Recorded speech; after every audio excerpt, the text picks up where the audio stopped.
I will record. And I'm so happy to see all of you. I'm sure you're the same as me, just kind of hanging out at home, trying to be safe, but it's so nice to connect, especially during this time. So I thought we could start today with, we have a parent, Motoko, and then we have a faculty member, Flora. So I thought we could start with Motoko and just kind of share your Suzuki, thoughts on Suzuki, any aha moments that you have, any learnings that you've had over the years. So, and it might also help if you want to give a little bit of background on when you started with your son and that kind of thing. So. All right. Hi, my name is Motoko. And my son, his name is Yasin. He started with Suzuki when he was 3 years and a half. And now he's 10 and a half. Yeah. So we've been with Miss Kyoko taking piano for 7 years now. And let's see. So how he started when he was playing Twinkle Twinkle, like bouncing. And then Miss Kyoko would let him run to the back of the room and come back because he couldn't sit still on his chair. That's how our lesson was. But 7 years later, now he's been practicing at home about 45 minutes to 1 hour. And then now we started to transition the lesson to him taking over, deciding which part he would like to practice, and then going over all the things that he has to do. But I'm there to guide him because I still take notes of the things that Miss Kyoko says to remember to practice at home, and then just guide him if he's going offline a little bit. And the things that I noticed throughout these years, I noticed that his memory is great. He's been still practicing all the review pieces all these years. And then another thing, he's in book 5 right now. And so he has to play book 1 through 5, and he's still doing that. And then he's very patient. I think it really helped him to be very patient, to not to give up on the things that he has never tried before. And he does love reading new music. It's like solving puzzles. I noticed that he loves math so much. I think his favorite subject at school is math. And just like reading the notes and then trying to put things together, he loves solving problems. And that helped him a lot. And also he has a great focus and he doesn't get distracted by, like when he was playing his piece at the Suzuki concert, a baby was crying, but he ignored the whole thing. And that kind of focus, I think that helped him a lot. And those are the good things that I noticed. But his weakness is performing in front of people. He's very, very shy. He's a very quiet boy. So every time he has to do the recital and the concert, he gets nervous a week before, and then he gets stomach ache. But at the concert or recital, he does very well because of that focus that he developed. And I think it will help him throughout his life, knowing that if he practices every day and he prepares for something big, he can accomplish it. And I think that's a great thing to have. And right now, and so as a Suzuki parent, I grew up in Japan, but I didn't take lessons in Suzuki. I did like a traditional piano lesson where my mom was never there for the lesson. And I was asked to practice on my own. And then I see a huge difference that I'm there to be, enjoying the music together And also I'm growing with him, I feel like, because I'm being challenged of my patience too, because I sometimes I want to say, do this, do that. You know, it's easy to yell at a child, but this is not the way that Dr. Suzuki wanted to practice music as a family. So I always remember those words that he was talking about. And then, so that really it helped me to grow up also. And oh, and also, I really like the fact that we discuss how to develop our practice together. Whenever Yasin hit the wall or when he's going down, you know, always there is ups and downs with the music practice. And then when we go, we feel that we are going up the hill or something going, it's getting harder. We always talk about, you know, hey, how do you think we can make the practice better or fun? So we come up with different strategies together. You know, we used to do a lot of stickers when he was little, and that helped, you know.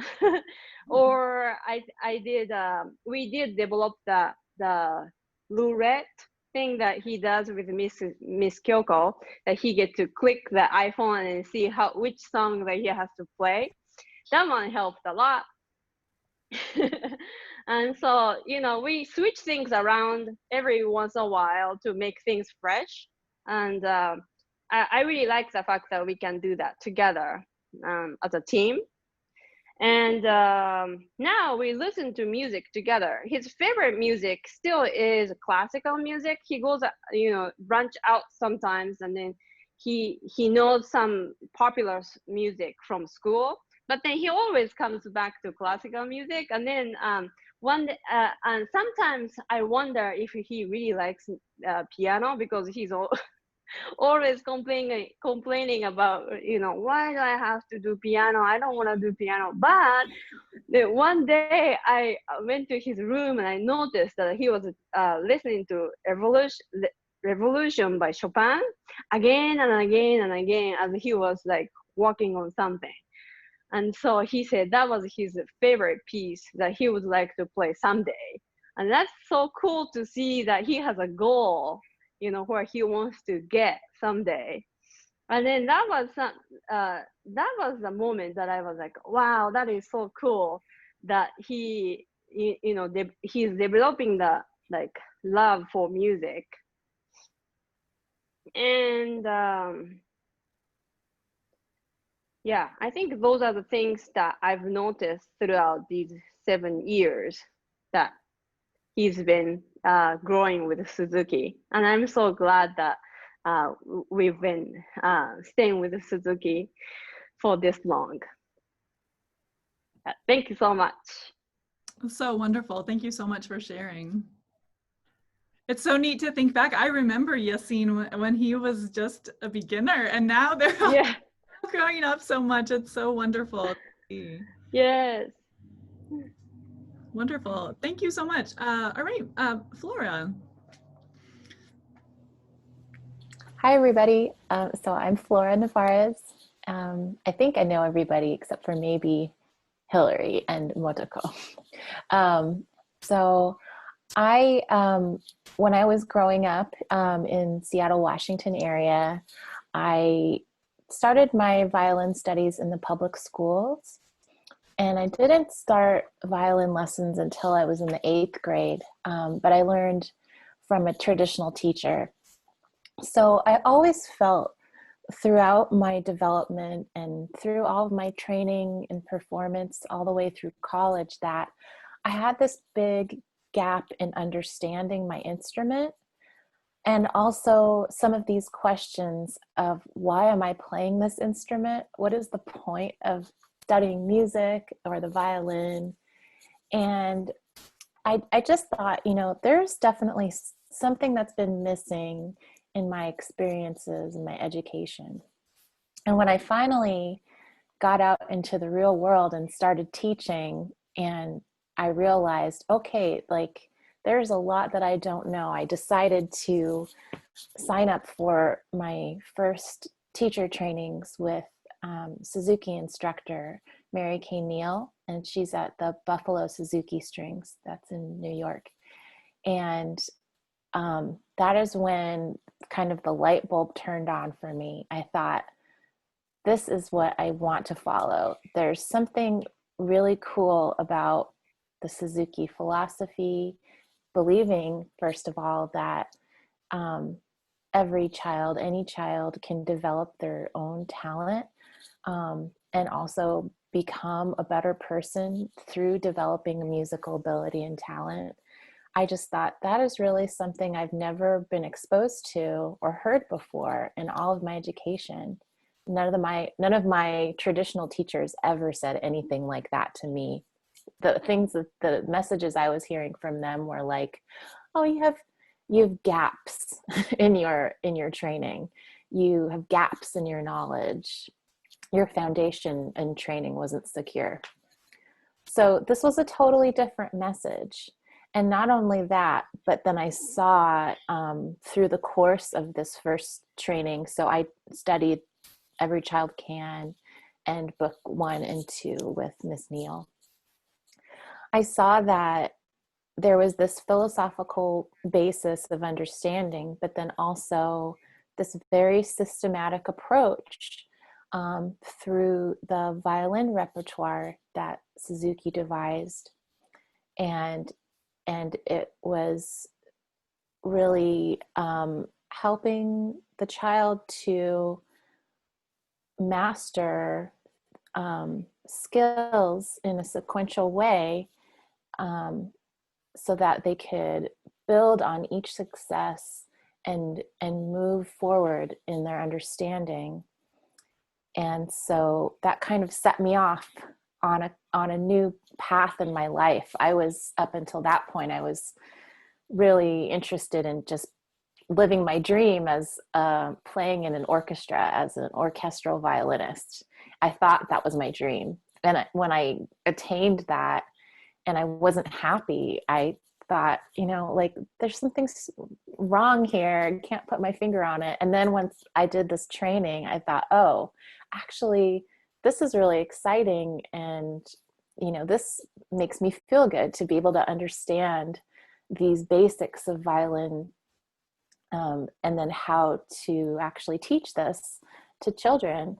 So once I kind of turned this corner and started on this new path, I felt like I started to change also as a person. I think that, and that's like one of the things I think about Dr. Suzuki's philosophy, that he really believed like studying music could help you to develop your character. And it was hard for me to understand that at first, but now that I kind of reflect and look back, I see that as the moment where I started to say, oh, I'm actually good at teaching, maybe better at teaching than I was at just performing on the violin. And that's okay, because it's okay to just be yourself. So that was just one big lesson I think I took from that. But so ever since then, I've been pretty much devoting all of my energy into learning how to teach the violin better, and also learning to be more comfortable with all different kinds of people, whether it's the students or the parents, or teaching in different environments, in the Suzuki programs in schools and different communities, and just learning that I think one of the biggest reasons I have been so passionate about teaching is because I wanted to make sure that I was able to give my students some of those basics of understanding that I was missing. And I believe that no matter what you want to do with your music in the future, that every child also deserves to be exposed to the richness of music, and to develop to the highest ability possible that they want to. And so I think that the Suzuki way has been really the best thing that I've ever experienced in my life for that. So yeah, I studied also with Dr. Terry Durbin in Louisville, Kentucky, and I was teaching there for 3 years. Before that, I was in Ohio teaching for 7 years, and then the past 3 years, I was at IU in Bloomington, teaching for their string academy.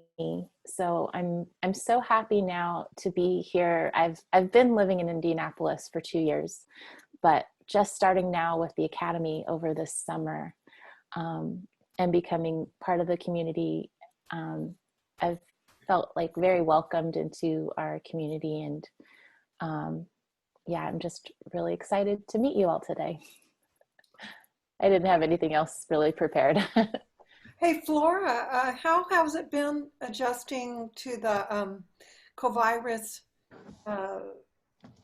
the situation with the covirus, and has that been difficult for you, or to have to do some Zoom lessons and things like that? At first, I was a little nervous because I hadn't done any online teaching, although a lot of my friends and colleagues had. So it was a really big learning curve for me.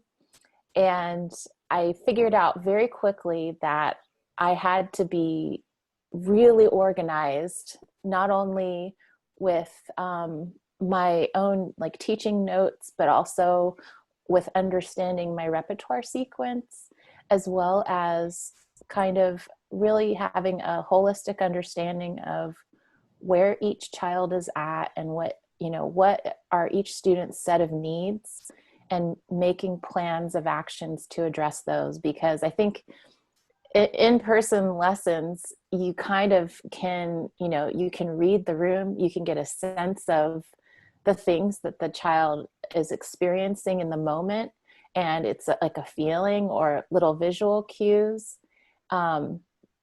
And quickly I found out over Zoom, Amy can attest to this, that it's like you can't see those little fine details all the time of like the emotional, fluctuations on a child's face that you could very easily see in person. So I think for the younger children, that's probably the hardest adjustment for me, because I'm so used to, being able to mold their fingers, just, move their thumb around their bow in a little way. Just all of these nonverbal things that we would often do in person, like maybe singing or conducting or things like that, that you can't really do on a video call because two people can't be making sound at the same time. I think Hillary can attest to this with Quinn, because we were learning the Vivaldi E minor, which is extremely difficult to teach over the internet. And so I found that with Quinn, he had to become a lot more independent and take notes and get his pencil out and write the finger numbers. Didn't you find that, Hillary? Yeah, it seemed to work well. I was surprised at how well it worked, but it is nice being back in person. I think the tendency is that you just want to reach over and write the finger number in, or to do too much sometimes with the older kids. And so I thought it was a good opportunity to step back. And he's certainly better about that now after doing that. Like he's really good about taking his own notes, except for homework. He's not good about taking notes for homework. Yeah, but it's an interesting journey to have to be more vocal and be very clear, about what you're saying. Even with the older kids and the younger kids, it's just a whole different ball game to me. Yes, definitely. I loved that story, Madoko, that you told about um, um, your son running across the room. And I remember seeing something like that when I did my first training um, in Buffalo too. And it's like, I wish that we could do some of these things. I guess maybe that's what we need to do, Amy. We need to have William run around the room a little bit. We'll try that in January. But I will say, you know, our experience, the online lessons did not seem like an issue for Becca with either Flora or Yuri, because she's always been fairly independent. William had a rough go, but Flora started at the academy online. And so he hadn't even known Flora except on the online video calls. And after 2 weeks, Flora had begun to sort of get a read of him or to communicate with me when I was reading something that she wasn't seeing. And he established a really positive relationship before we even got in person. And so I think that for never having taught online, Flora, your ability to relate and connect to the kids has been incredible, especially in establishing those relationships. That's really comforting to hear. It was definitely tricky. Now, that said, after being in person online last week, it was obvious that William was not in the brain space. Yeah. So I don't know what's involved in that, preparations that I need to do, but there, as we continue with this pandemic of back and forth of online and in person, it felt easier for William to get into the brain space when everything was online. And with the occasional online lessons, I need to find a better way to enter him into that space where he doesn't just feel like he's playing games on his computer. So that I think is an ongoing challenge with the back and forth kinds of lessons. Mm. That's an interesting point you bring up. I think it is probably what we're all experiencing is the back and forth, and even with the kids switching back and forth between going to school in person and then switching to online this next week. I think something, you know, it's a lot for them to process, and so if we can be conscious of that need for them, you know, to process that and deal with that, that's an interesting point. So. But no, you know, I think it's a testament to the method and the way that our teachers are able to apply the method in such a successful way that that we were able to do the online lessons without a lot of problems or hiccups. I mean, other than what you would expect. And I think I know I was grateful for Flora to jump in, you know, to a batch of transfer students, never having taught, and all of our teachers, especially Kyoko has a lot of young students. But, you know, maybe because she helped Yassine run around back and forth all those years, she's a master at, you know, engaging the young student, even online. But does anybody else, I didn't know, Hillary, I'm kind of putting you on the spot, but I didn't know if you had any other thoughts of, remind me how long Quinn has been. It's been what, 7 or 8 years at Quinn? Yeah. He started Suzuki about a year into his learning, which was an interesting experience. And I'm really grateful for Miss Liz to have taken him on and given that situation, because he had some bad habits that had to be fixed and things like that. But he's probably, I'm trying to think how long he's been doing Suzuki. Probably 7 years or 6.5 years. Something like that. Something like that. I was grateful to Hillary because when he came in, I think he was maybe taught by primarily a violin teacher or something. Yeah, the Suzuki he had was through a violin teacher, and then he'd been taught by a cello teacher before that using, you know, sort of traditional methods, and that wasn't working so well with a 4.5-year-old. And so he did that for, you know, maybe about a year, and then he started Suzuki with a violin teacher, and then Miss Liz was gracious enough to take him after about a half a year of that, and he basically started all over again. Like he was playing things toward the end of book 1, but he hadn't mastered them.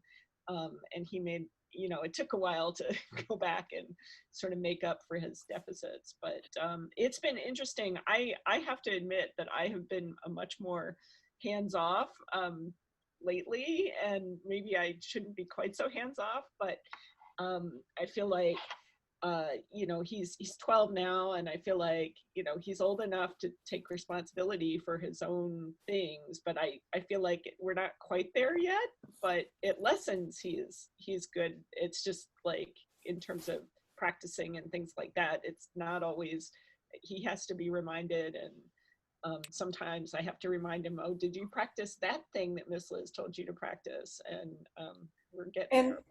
You really need to remind him about the listening too, because yes. Well, so the thing I've done about listening, so I think he needs his own device is the issue, and he doesn't have his own device right now. He's 12. We're probably getting to that point here shortly, but one of the things I've been doing is every time I'm in the car with him, we listen, and that's actually been really fun. Okay. You know, Motoko mentioned earlier about you know, the tastes of kids and music, and Quinn is really into like you know, I make him listen through all his like the book that he's on right now, because he's on book 5, but then once we're done with that, he'll listen to like movie soundtracks. So his thing is like classical music, classical movie soundtracks, you know, like Star Trek and all these other, you know, Lord of the Rings and various things like that. And that's been fun, you know, helping him find new things that he'd be interested in listening to there. And one of the things I'm actually curious about, I have a question here that maybe Sarah and or Miss Liz can help me with that. Given where he is now, and maybe for some of the other parents who are here, are there particularly good, like, how do you get the right, like if I wanted to go find some music for him to play, like what would be the appropriate, you know, book level if I wanted to go get like a movie soundtrack kind of thing, you know, are there, and the same for parents. I remember, you know, when he was interested in playing things like that when he was younger, right, you have to be really careful about like, is it something that they can do? But now it's like, I want something that's sufficiently challenging, that sounds sufficiently like what he's supposed to be playing. So I'd be curious about that kind of thing. I'll jump in there, Hillary, and say the app Music Note. Okay. We've done a lot of that for piano, and you can buy just individual songs, and we have Miss Kyoko look at them ahead of time. We made the mistake of not having her look at one, and then it was too difficult for Becca. But it's nice because for like $3 a song, you can get just an individual song, and it sorts them by intermediate, advanced, and it lets you preview the sheet music. So you have an idea of whether your child will be capable of it, and then you could take it to the teacher and ask. The teachers probably have more, but I've really liked that app.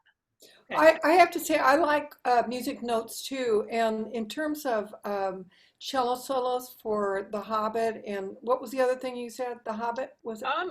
The thing he's really into right now are like the new Star Trek movies, like the Star Trek Beyond, and right. You know, the new sequence of that. Yeah, and I have somebody really wants to listen to learn The Mandalorian.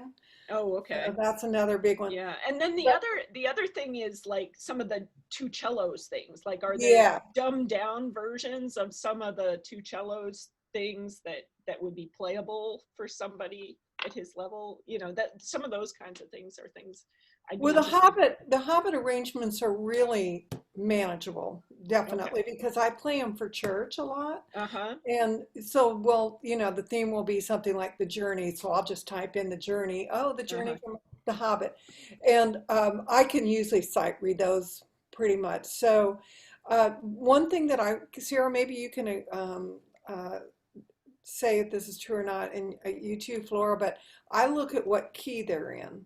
So if it is like 5 flats, it's like, it's not worth it. It's not worth it. But if it's like in the key of D or G or A or something, definitely, you know, it should be manageable. And Quinn is now shifting up in all 6 positions and starting thumb position. So he should be able to play almost anything that's not on the concerto level. So, but one of the things about those, they do key changes too. So you have to be careful about that too. Yeah. So, you'll be going along in the key of G and all of a sudden it's like, what? 6 sharps, what? And, but you can always play just part of the piece too. Right. Yeah. But yeah, I'll look at some of those Star Trek things. That's an interesting. But the Christmas music is what, you hand them Jingle Bells, it's like they're in heaven, most of. So that's what I love about Christmas music. And then there's violin, cello arrangements, and just all kinds of stuff. I have a question too, based on what Hillary was saying. So when we started in Suzuki, MP3 players weren't really a thing, or at least we couldn't afford one. So we had the CD players in the car and in the house and everywhere. And it was real easy to do the listening because we'd stick the CD in and Becca would listen to it. But now as we've gotten to the point, this question about devices, right? The younger kids don't have easily their own device that plays the music. And so I wonder if you have any recommendations.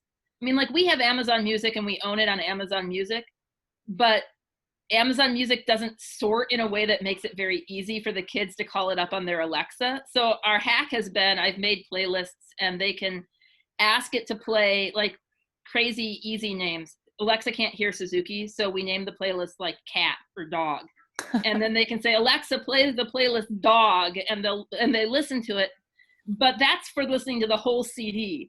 I haven't taken the time to update their playlists like weekly with their working songs in a way that they can easily just call up their individual, like this is the 2 songs I'm supposed to really be listening to. So I wonder if others have found better ways of doing that listening in this more digital mode. That is a great question. And you are way more sophisticated than I am, because I just have a playlist on my iPhone, and then like we share an Apple ID, and so they can pull it up. I will say a lot of times there's a lot of recordings on YouTube, and so my kids, like they're not on a cellular device, but they have their own iPad for school, and so they'll pull it up on YouTube. We'll find a good recording that's a quality recording, and they'll sometimes listen on YouTube. But that is a good point, and I do think you're wise to like spend a little time up front setting it up so that then it's easy. But it does, yeah, it may take a little bit of time weekly to just get just those pieces. But it'd be cool if ISA had a YouTube channel with like all the Book 1 songs on it. Ooh. Well, we have just started. Miss Rachel just started a YouTube channel that's like underneath the ISA umbrella, and yeah, we'll look at that and figure out if we can. Yeah, and you could do it in chunks. You could do like the first 5 songs for violin, or you could do the last 3 songs for piano, and you could do like little playlists that kids could move through. Or if it's sorted on a channel, they can go to the channel and find it, as opposed to having to curate and be like, no, this is a good recording, but this isn't, kind of. Okay. I guess it wouldn't even need to be yours if there's a way to link. I don't know. I'm just thinking like the easy kid can access it and find it on their own. That's a great idea. I love that idea. This isn't high tech, but we have the CD and they have a personal CD player. My kids are little, and so like when we homeschool, but like when we homeschool, and so if they're doing their math or something like that, and they want to have music, then they can listen to the Suzuki CD. So that's, and like I said, not high tech though. Maybe I just need to go old school and buy a CD player again. Makes it easy. Something creative. Yeah, I'll have to research a little bit more about that. I don't know, can we build an app? Like that would be cool. But the one thing I have noticed with my older kids, as they get more independent, is that they tend to not listen as much. And what I believe very strongly is that it's even more important for the older kids, because they're learning pieces on their own. You can't teach them every single note of the piece. And so many times they're all looking ahead, or the parents are going, I could help you with Twinkle, but I can't help you with you know, book 5. They're so out of their league. So it's so important that they can self-correct when they're reading. Then they're not quite reading music really well. So if they know what it sounds like. So anyway, I'm kind of harping on my older students to get on the listening bandwagon if they can, or to go to YouTube and watch different performances. I think that's really interesting too. I was just going to say my older kid's the one I'm not worried about, because she can find her songs on YouTube or in Amazon Music and whatever. She can run those searches better than I can. Right. The little ones that can't access it well. Well, and the magical thing about the younger kids is, don't forget, have them listen ahead. And I mean way ahead. Like right. And when he came to this really fun piece in book 5, Danse Rustique, he had heard it a whole bunch of times because I loved it and I would play it all the time in the car. He learned that song in a snap because he'd heard it at 4 years old. And so lots of good listening ahead and listening to your current pieces. And yeah, well, I'll think about the AMI. That's a really good concept, because the way we listen is changing for sure. Even the last couple of years, I think. So, well, I want to be respectful of everybody's time. I know sometimes short and sweet is what we need to get on to our other parts of our life, but I really appreciate all of you. It's such a joy to be in community with you, and I'm thankful for you that we can share this experience and journey together. And we may, I'm trying to decide what we do into next semester, if we do like a chat or if we maybe just do some, like, I don't think we'll do a podcast, but some more conversations and different groupings of people. And so yeah, hopefully we'll keep something like this going a little bit into the future. And I'm thankful for all of you. So have a great day. You too. Thanks, Sarah. Thank you. Thank you, Sarah.